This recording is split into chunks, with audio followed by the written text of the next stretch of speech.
چقدر بهش مطمئنی؟ عوض میشه؟ نه. همسرتون میگم.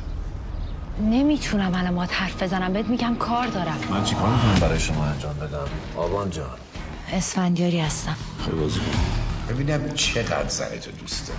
24 ساعت دوره باباش. سیغ نامم که داری 2 ماه ازش مونده هنوز. خیلی خوب پس برو تو اتاق. من چیکار میتونم برای شما بکنم اسفندیاری؟ من به شما چجوری ثابت کنم اینا زن و شوهرم؟ شرطشو قبول کردی؟ راه همونی که بهت گفتم. از طرف شما کسی پول داده؟ پول بدهیای همسر من داده؟ این دختر فیلتر من رد شده، همه جوره امتحانش کردم. چه ساکت بش میام. الو من دهن دختره باید بشنوم. اصلا تو به چه حقی همچی شرطی برای زن من گذاشتی؟ بازم بلوز. تو رو خدا نست. آخه این همه دختر خوشگل توی شهر داره مشکل رو حل کنه. چرا قفلی زده رو زندگی من؟